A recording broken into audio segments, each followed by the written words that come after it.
And we're beginning. So, to reiterate, yeah, I sent you the study guide, but just because I am concerned about your emotional and physical well being, look what I have added. So, in the study guide I emailed to you, but this, and I loaded the cardiovascular, and there's another one I'll do from the Marib test, but this is the Welsh whole one. I'll probably start looking at today because I have it pumped up. And look what I have done. That's right. At little or no charge to you, we have yet an outline of both heart and blood vessels. You don't have to thank me. It's just for all part of the service. Ignore the chapter number because when I wrote this, it was chapter 18 and blah, blah, blah. And so this maybe should help you for lab, the pathways, how it goes, etc. You're going to have stuff that's both utilizable on the anatomy and physiological aspect. I'll review the anatomy. My focus will be more on the physiological. I do a focus point on electrocardiogram. So I do a little bit more of that when I'm doing the lab. I do not know if what are you doing this week, by the way, in the lab? Just curious when you get there on Tuesday. Vessels. But you're going to do the vet. So you're not doing it. So you didn't do anything with electrocardiography, did you? Okay, I'll see what I can come up with clever about that. I'll try. You're going to be always trying to find stuff that will be helpful for you, blah, blah, blah, all this good stuff. P waves, QRS, T waves, cardiac output, Frank Starling, blah, blah, blah. And then even though that's blood vessels, this is going to be applicable to the third exam, but it's here anyway. And I'll probably chop it up and stick it on unit 3 when we get there. Okay, good, happy. Transfusions. So I just want to conclude blood. I'm using the Marib one because it's pretty much universal. There's nothing really new under the sun. So why do we do transfusions? Transfusions are almost always done really to replenish oxygen carrying capability. So the first notion that you have to understand is that when it comes to transfusing, it's less about the ones you don't see are the ones that you see in the emergency room where we're pumping big units of whole blood into people. It's not how it works. Okay, you only do that when there's a large amount of blood loss in a short period of time. Major accident, major trauma cases. If you're working at what they call a level 1 center and you're in an emergency room, you're going to see that all the time. And if you're in another kind of a hospital and you're in an emergency situation, you'll see that occasionally. That's not typically the way transfusions are done. Most of the blood is if you go right back to what was the very first part of this chapter, you spin it down and you siphon off the plasma because we can use that and we can extract stuff from it. You siphon off the white blood cells and the platelets because you can use that separately. And you're left with something called packed cells. That is typically what's transfused. It's obviously not all cells. There's liquid, or else it wouldn't be effectively in a liquid phase, but it is packed red blood cells. And that has been most transfusions that are done to build somebody up, okay, preoperatively, so they have more oxygen carrying capability. Someone who is anemic, either because of large blood loss or chronic blood loss, you utilize packed red blood cells. What they found out, why they were so desirable, before we had better scrutiny in the blood bank, and this is pre-1987, when they would find out that the less people were getting hepatitis and less people were getting what they eventually found out to be HIV/AIDS, when they were using packed cells, because what they found out was the hepatitis molecule was typically found in the plasma, and the virus in close proximity to some of the fibrinogen, effectively, and the white blood cells were carrying HIV. That's where HIV targets, so it's being spit out of white blood cells. So by inadvertently would probably be the right term, but because of utilizing the packed cells, they discovered that there were less complications because you were basically administering something for the principal purpose of restoring oxygen carrying. So that's sort of the jumping off point. So There's lots of things we are able to do. Our blood vessels, when they sense blood loss, damage, irregularities, they clamp down, they prevent it. We increase our production of red blood cells, and we can only compensate for so much. Once you lose about a third, now you're looking at that fatigue, looking pale, weakness. So if you're normal, we'll use the generic normal of 15 grams of hemoglobin. 30% of those, you're getting into that 10 region. We know now, years ago, when someone's hemoglobin fell below 10,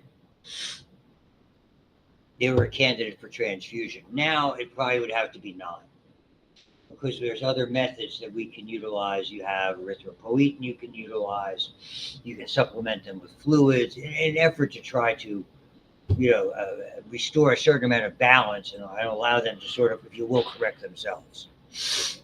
Loss of more than 30% results in potentially fatal severe shock. That is only if it happens acutely. Ladies and gentlemen, when I was treating patients in 1998 and 1999, particularly, I'm going to tell you, and it extended into 2020, I beg your pardon, into the year 2000. In the spring of 2000, all these 25 years ago, I was seeing patients with a hemoglobin of about 6. If normal is 15, ballpark. That's a whole lot more than 30%. The idea is that when you're losing it chronically, it's a lot different than using it acutely. If I have lost 2/3 my oxygen carrying capability suddenly, I would not be giving you the lecture unless I was able to do it posthumously. But because my blood loss was slow and chronic in nature and gradual in nature, I was getting transfusion. And this is where the context comes from. Every couple of months, I'm getting a couple of units of blood. So we could find the underlying cause. There were insurance considerations. There was a lot of stuff going on in my life at that particular time. But fortunately, it has worked out. And I'm delighted to say that, because I was not a particularly healthy individual.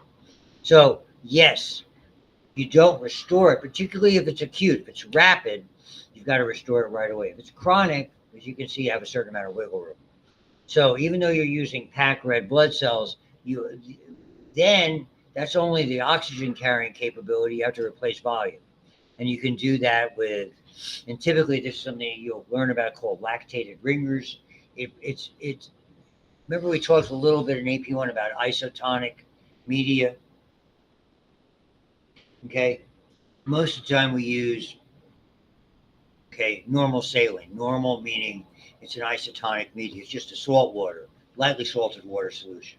For years, we used something called D5W, dextrose, 5% dextrose, which is a particular kind of glucose without going too crazy with the chemistry. So a sugar water. And then sort of a mixture, if you want to think of it as intravenous Gatorade, electrolytically balanced type of solution, that's kind of what lactated ringers is. And lactated ringers is very popular. We use it a lot for burns, things like that. So the replacement of the volume restores the circulation, because now you have the fluid to move it around. But then you have to also use that in addition to replacing the red blood cells, or you can use other means to get the red blood cells.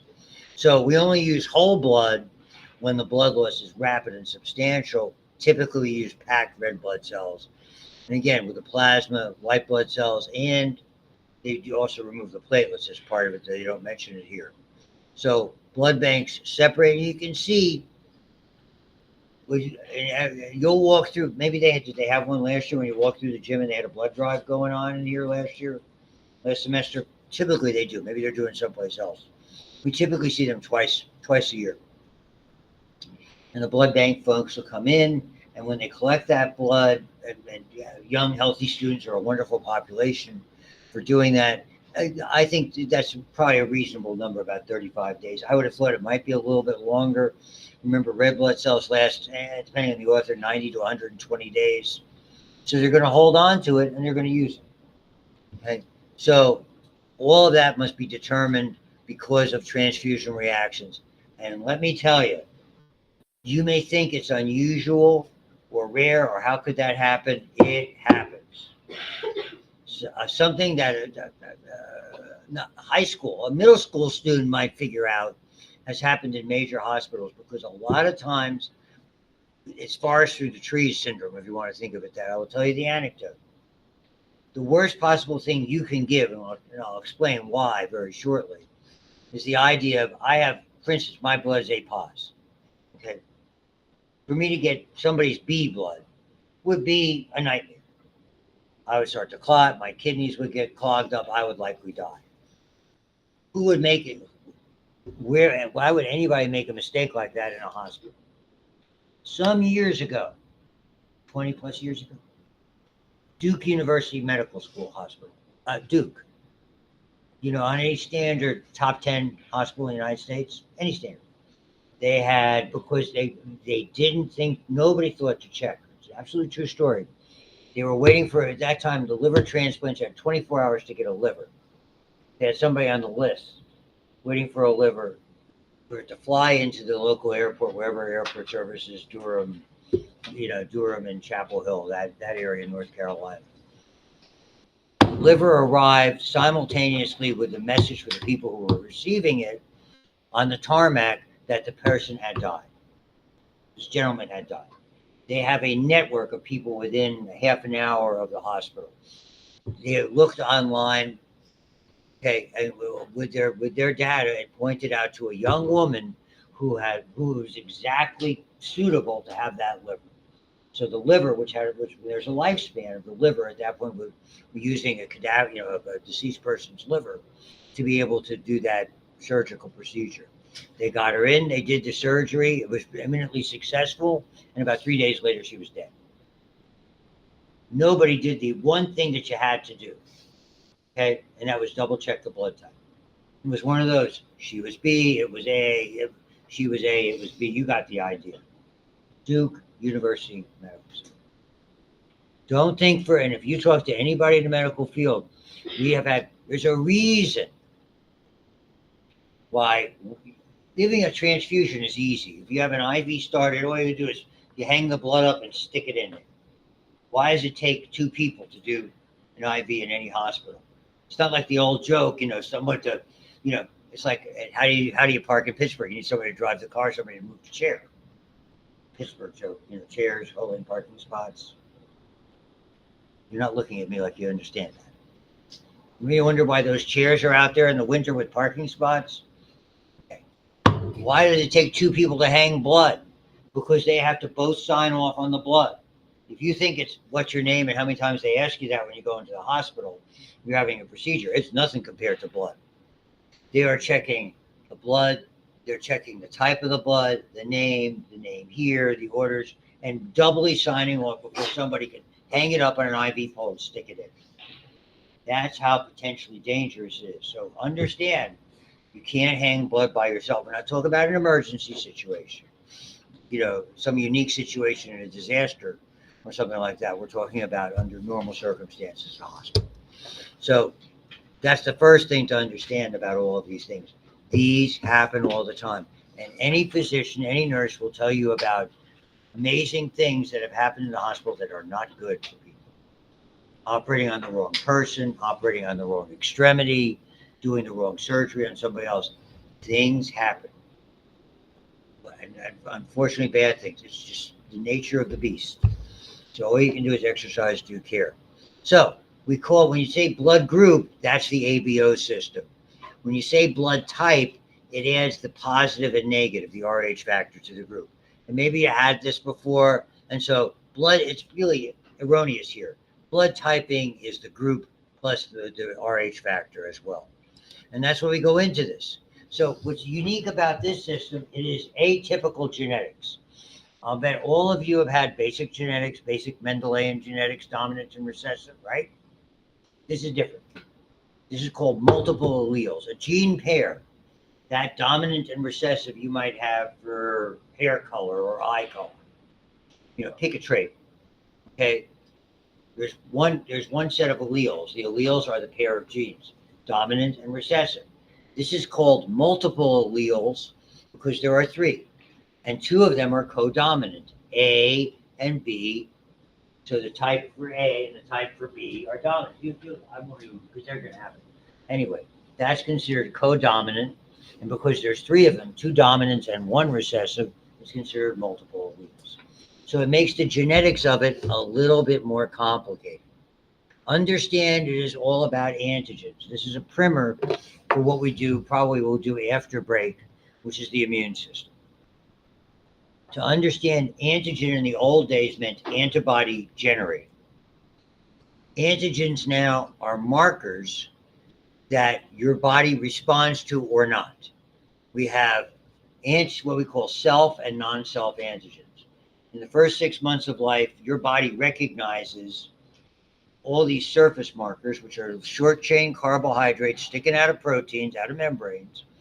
And your immune system says, okay, that's supposed to be here. In the future, I will ignore you. Our immune system, when we encounter a foreign antibody, your immune system goes wild. It attacks it. As far as it's concerned, it's an invader. Sometimes it's a cancer cell, will show that. Sometimes it's a transplanted cell. Sometimes a cell has been infected by a virus or a bacteria. Something like that. There are oddballs all the time, and some of these are potentially life-threatening. Many of them are life-threatening situations. So we respond to antigens. Typically, the way we attack antigens, like when you do, I'm probably working on a little cold here. I kind of felt that coming on today. Okay, we make antibodies. Antibodies are circulating immunological chemicals that latch on to these antigens and hold them in place and do something to them. In the meantime, your white blood cells can come along and gobble them up. That's immune system 101. That's your basis for this. So antigens, anything perceived as foreign that can generate an immune. So we have self and non-self. This would be somewhat inaccurate. Red blood cells antigens, and we call them agglutinogens because what they do is they agglutinate. You'll get this in the immune system. The antibodies latch onto multiple of these antigens and they make little clumps. And if maybe you were in high school and did anybody poke your finger and test your blood and see if it made these little speckle pattern things? Those are really agglutinated red blood cells that are so microscopic, but when they gather together, they form little speckle patterns. In fancy terms, you've agglutinated them. So we call them agglutinogens. They're really just an antigen. Okay, mismatched transfused blood is perceived as foreign and may be agglutinated and destroyed. Unfortunately, all those clumps have an annoying habit of getting in your kidney. And typically what happens is the kidneys fail. And if you don't address it quickly enough, and you don't have a lot of time, mind you, that person doesn't survive. So you really have to take extraordinary efforts right away. I mean, we're talking about, it's not like you have days to figure this out. We're talking, hours, minutes and hours. So we have a whole bunch of these, but there's really only 3 we focus on because those are the 3 that have the most vigorous reactions. So we have 30 naturally occurring red blood cell antigens. That is the difference when you do that test, like many of us did in school, okay, where you poke your finger and get 3 drops and put 3 little solutions on it. Those are the common ones. When you're in a hospital, okay, the order is this: type and cross-match. The type is defined as an A pos, O pos, B neg, whatever it is. The cross-match is looking at these other ones to get a very accurate, as accurate possible, a match for blood to be transfused. That's what's done with the cross-match. After that, if you have to give somebody more blood, you don't have to retype it. Their blood type is not going to change. The cross-match can be much more difficult.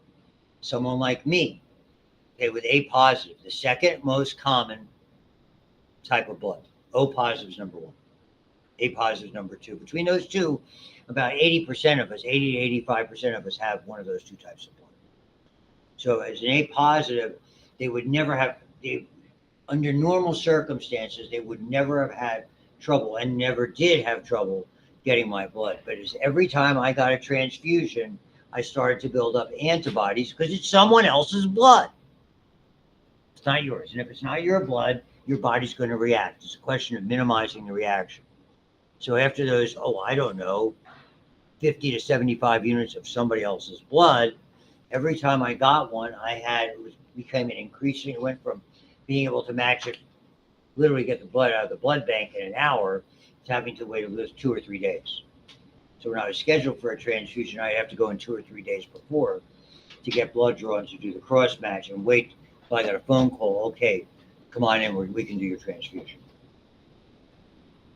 Which is scary considering I was, I don't know, not even 50 years old having this happen. I was the youngest guy of that unit. That's never a good thing. So presence or absence of these antigens is used to classify them, and there's different ones that are weak. And typically, this is unless you're having multiple transfusions. So we focus on the ABO and RH blood groups.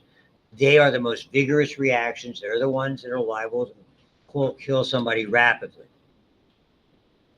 So there are two agglutinogens or red blood cell antigens, A and B, on the surface. I'm reading this because the diagram is better than my horrible artwork. Okay, and as you'll see, A only has the A antigen, B only the B antigen, AB has both, and O has neither. So understand when they use the term agglutinins, understand that you are genetically pre-programmed to make certain antibodies. Years ago, they used to think the only time you made an antibody is if you've been exposed. Oh, why did I have that allergic reaction? Well, I was exposed to an allergen and my body made some kind of an antibody that would trigger an allergic response. To some extent, that's true. But we are pre-programmed, pre-encoded, because an antibody is nothing more than a circulating protein in your plasma. And so a lot of these things, if you were in my lecture section of micro, remember me telling you about rotavirus that my infant son, age 10-month son, nearly succumbed to. That's the right past tense, succumbed to. Nearly died from when we went to San Antonio stupidly with a 10-month-old. The folks down there, that's been encoded. They already have that antibody. They don't need to get an immunization. This is why this is a very important section to listen to, because the immune system is a very complicated system. And so you need to get a little primer on it. So these antibodies act against transfused red blood cells with the incorrect antigen. Okay, and act against transfused red cell with an ABO antigen not present on my own. So if it's foreign to me, it's going to have foreign antigens. Anti-A and anti-B forms in the blood at about 2 months of age, reaching adult levels by 8 to 10 years. Voila. And we'll correct some of this universal donor, universal recipient, because it's not 100% accurate. But they draw it pretty well. Okay? You have AB blood, the rarest blood type. Okay? You have two dominant factors, but they just statistically, as you can see, considerably less than 10% of the time, whatever your lineage is. Because they're not politically correct terms, laying the power for you. Okay? Sorry. They don't have anything to do with it. They have antigens, they don't make any antibodies. So why it's not the universal recipient AB positive? Because that's yet another antigen. Okay. So effectively, if I draw a red blood cell like that, and it's got these circle and triangle antigens all over it, okay, what happens is, it doesn't matter. If you have A blood, you have the A antibody. If you have B blood, you have the B antibody. And they draw it that way to show, the A antigen and the B antigen. They draw the antibodies this way to show how they would interact by shape with the one on the opposite side. But the fact that you already have those antigens, your body's already familiar with them, so it doesn't matter whether you get B blood, A blood, or O blood, which frankly doesn't have any antigens at all of this nature. Okay, theoretically, that's why they consider it the universal recipient. Trouble is, there's another one, and I always draw it like a little squiggle like that. That's the RH factor, often called factor D. And unlike the genetics here, Rh factor is standard Mendelian genetics. You can either have positive, positive, positive, negative, negative, positive, or negative, negative, period. There's only dominance and recessive. And since 3 of these cases are dominant, both positive and positive being dominant over negative, only one of these is recessive. That's a 3-to-1 ratio. So statistically, 75% of people ordinarily would have this. But the reality is the number is high.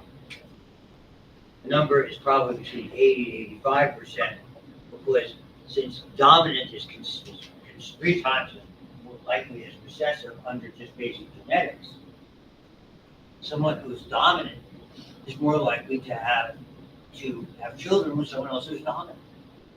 And therefore, statistically increases the likelihood that you're going to have children who are dominant. If you're both dominant, all your kids would be dominant. Okay, it would be very unlikely. The only way you would have a child with a recessive if you both were dominant, if you were both what we call heterozygous. So these are like genetic terms. I'm sure some of you had those already. Homozygous, heterozygous. So that's the wrinkle, factor D. So to summarize, you can see, just look at the first column arbitrarily. And you can see it's similar. The numbers are similar, certainly not identical. So the least common, AB, then B, then A, and now you can see O and A, we're looking at 40 to 45% each. 80, 85, maybe 90%, depending on the population, have that type. So if you're fortunate to have that, you're a relatively easy match. Even like me with multiple transfusions, they're going to find the blood. Every so often they had to go, they don't have it at the pit. Blood banks are regional. So Pittsburgh, they don't have it in Pittsburgh, you go to Buffalo the next time, for the next big one. Just, obviously, from my experience, taught me a lot about this. Why they drew it this way is they're trying to show if the worst case scenario occurred and somebody with A got transfused B, I mean, these antibodies that the A person has would attack the B, and the antibodies that you were getting, you're always going to get, even if the cells are packed, even though the plasma's been siphoned off where the antibodies are, there's going to be some antibodies in them. They're going to attack this. And at that point, you're going to have, certainly an immediately life-threatening event. So for years, they considered O the universal donor because it doesn't have any surface antigens. But the reality is, O might look like this, but only if it's O negative, because this would be O negative, and this would be the squiggle guy, O positive. So really, O negative is the true, because you don't have A antigens, you don't have B antigens, and you don't have the Rh antigens. Those are the most potent. So what you will hear, whether you're in a hospital or you're watching a hospital drama on TV, when someone comes in with a gunshot, stab wound, terrible trauma, auto accident, as soon as they get them in, and you can see they're in big trouble, they'll holler, "I need 6 units of O-neg on the rapid infuser." So you're going to punch a couple of IVs in them if they don't have them, and pump O-neg in. So O-neg, they're always desperate for. Any blood with a neg on it, they're desperate for, because they're just not as common as ones, as you can see statistically. O-neg is the one they're always, and if you are a regular blood donor, believe me, once you're a blood donor, you're always getting contacted with them. You know this. Like you're their best friend. Hi, come on in. When I was in college, they used to donate blood because they'd compensate you money-wise for that. That was a cottage industry for starving undergraduates. And they give you something like $15 or $20. And back 50 plus years ago, that went a lot farther than it does today, to say the least. Okay, so that's the whole idea about this. So be familiar with these things. It's really important. Okay, That's the same. Here's the RH. 50, and RH, why is it RH? Anybody know? Pardon me? Rhesus monkey. RH, because they the first testing on this came from a monkey called a rhesus was the, I don't know if it's the genus or the species. I've not I that's not my area of expertise. And so RH plus indicates presence of the D antigen. 85% of Americans, like I said, statistically 75, but more likely positive to have children together. Anti-RH antibodies are not spontaneously formed. We're not pre-encoded. And herein is the problem. So if any of you are, for you gals who want to have kids and you happen to have an RH negative blood type, there is a problem.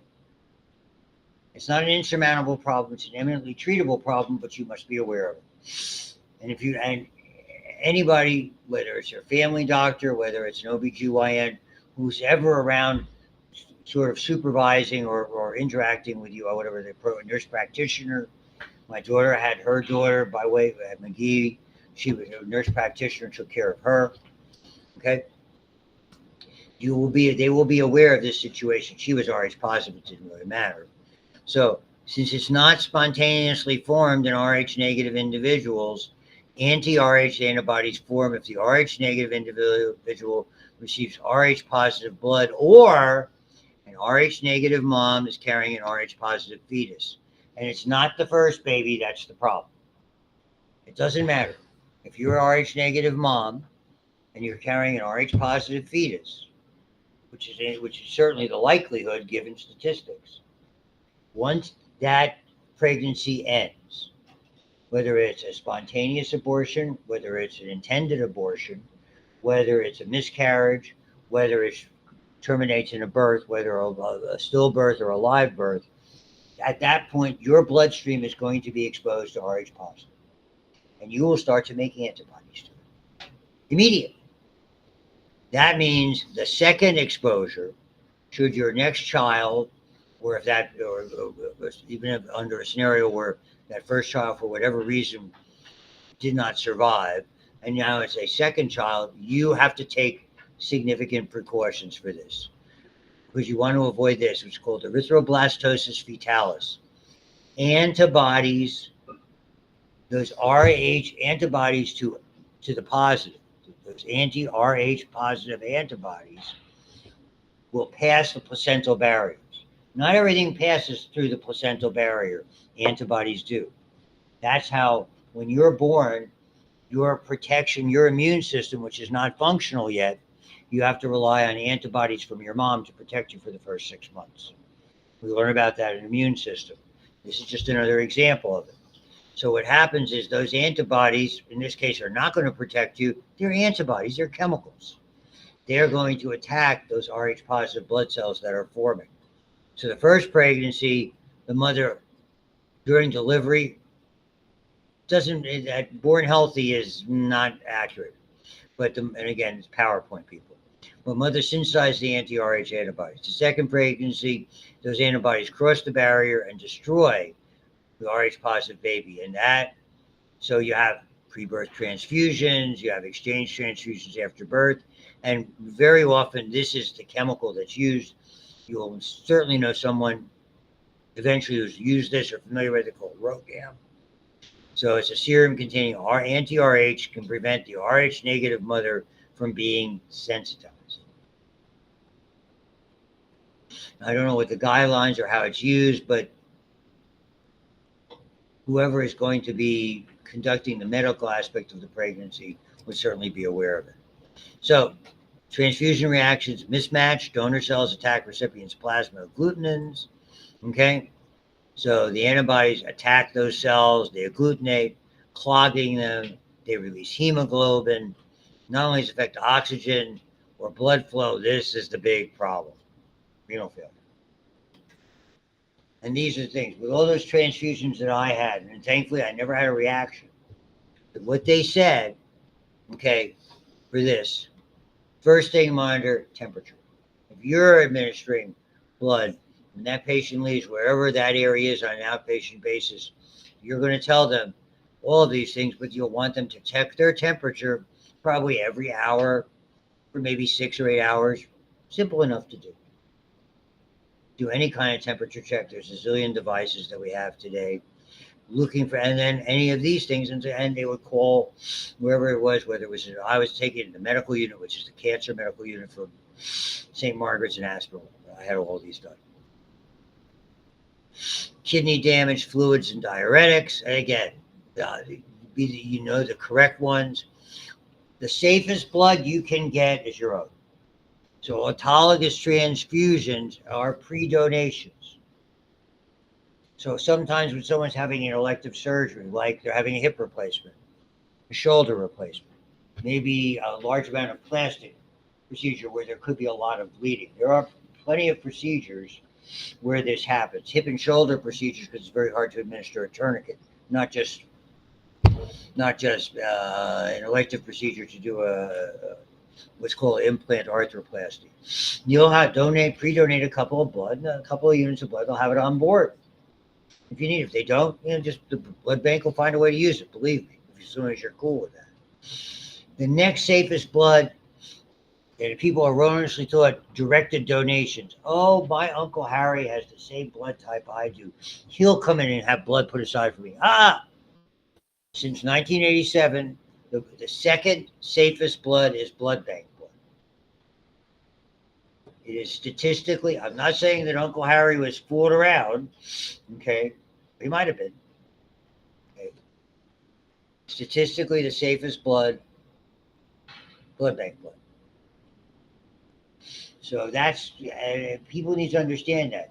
If you're getting a transfusion and one of your relatives wants to come in and replace that blood for it, not give you that blood, but replace it for you in the context of the blood bank people will be happy to accommodate, delighted.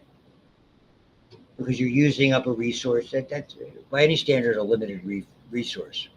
So you have autologous donations, you have directed donations, and you have blood bank blood. As I said, we were talking about hepatitis C in my micro, and my first wife got a transfusion in 81. This was all anything pre-87. There was an adequate screening. We're not sure she got it there for hepatitis C and HIV. Historically, there's some famous people. The famous tennis player Arthur Ashe had this from open heart surgery. He eventually succumbed, became HIV positive and succumbed to complications of AIDS. There are other individuals as well. So moving on. So donor blood is mixed with antibodies. This is how we figure it out. We cross match it. That's the actual mix that goes on.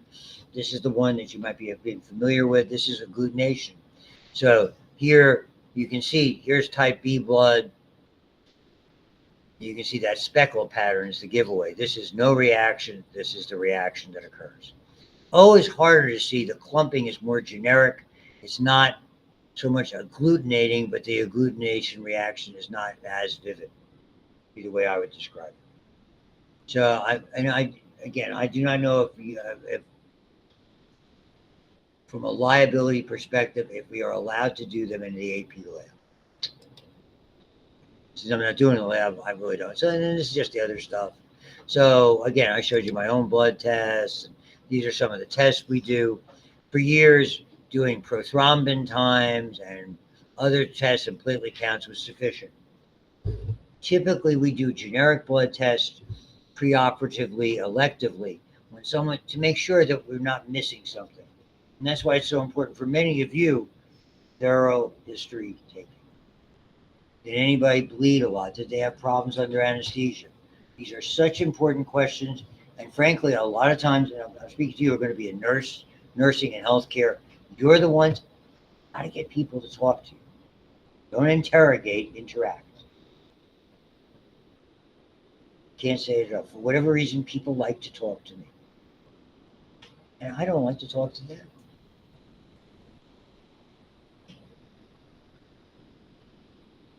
Which is why my wife, you shut up. I hear a lot of that. I know what to tell her. You know exactly how I respond. So when she talks to me like that, yes, dear.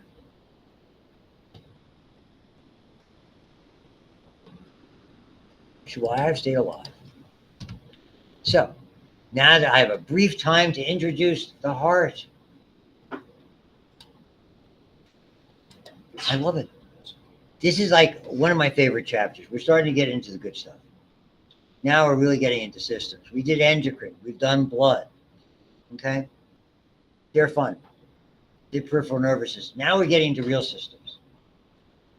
We're getting into the cardiovascular, blood and blood vessels, blood pressure, cardiac ailments, etc., etc. Then we get respiratory. Then we get digestive. We get immune stuffed in there. Even after before we get to respiratory, we stick in immune. And then we have digestive and urinary and repro. And it's just fascinating. This is the put it all together part of the program for all of this learning that you've been doing for the last, roughly term and a half that are there. So heart and blood vessels, they group them together. Other authors do them separately. That's fine, doesn't matter. So the heart, a pump.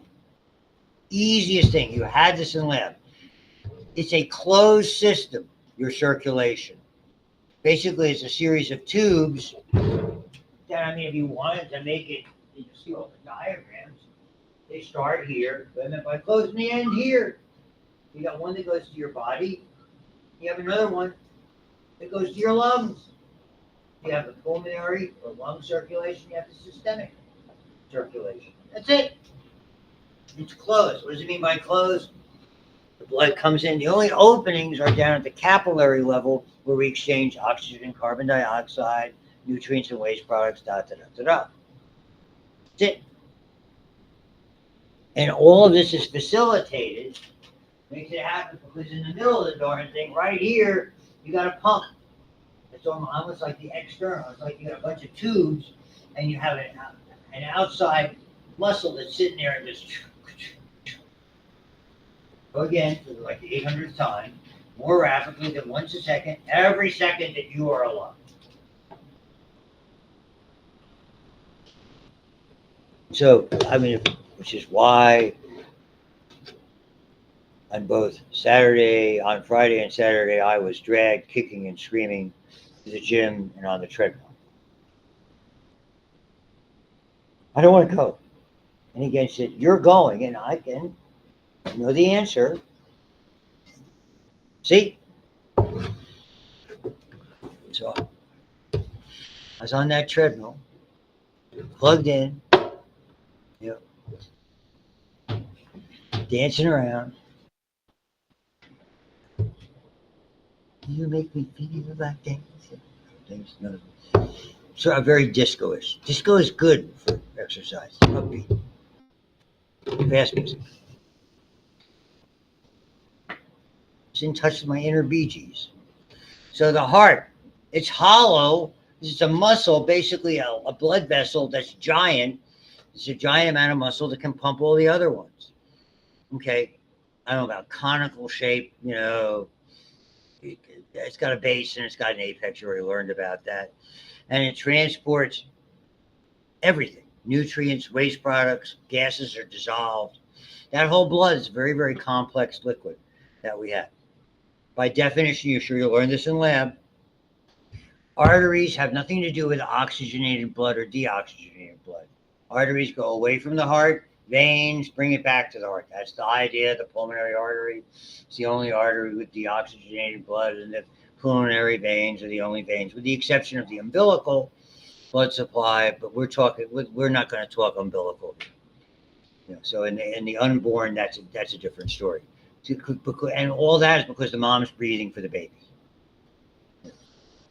So capillaries transport blood between arteries and veins. All the exchange. The two circuits, pulmonary, low oxygen blood from the heart,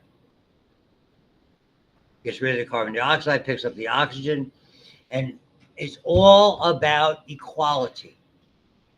Whatever amount of blood is being sent to the pulmonary circuit has to be equal in volume to that going in the systemic circuit. Just the way it works. When you're working out, you need more blood. So you're moving it around faster. And at the same time, what do? You adjust your breathing to deliver more oxygen. That's what aerobic exercise is. You're able to sustain that workload for long periods of time. We went over something like this when we did muscle fitness. But effectively, that's what's happening. You're marrying the two circuits together.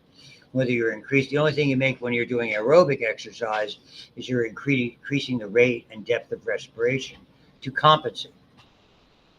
And for all the world, this is a double pump. It's got two chambers on the top. It's got two chambers on the bottom. The upper chambers are receiving. There's very little to them. You should have seen that in the dissection. They're very unimpressive. They're temporary stations. By and large, 80% of the time, the blood just flows through them into the ventricles. Okay. The other 20% of the time, they're active. And what do? They top off the tank. And it's all about equality. The right and the left side have to be equal. If there's any inequality over time, it will have one end product result. One word: failure. Eventually, that imbalance will cause one side of the heart to fail, and when one side fails, it'll overburden the other side, and it will then fail. Failure, one-sided failure results in double-sided failure. So, right side and left side.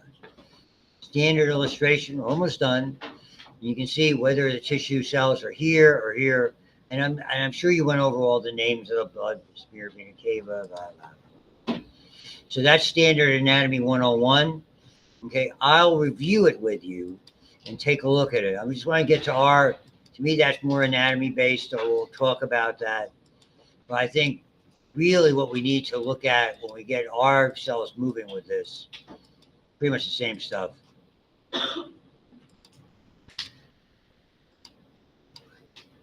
Yeah, that's all. We're basically, our part of this thing really kind of starts here. I'll review the anatomy a little bit on Wednesday, and thank you very much.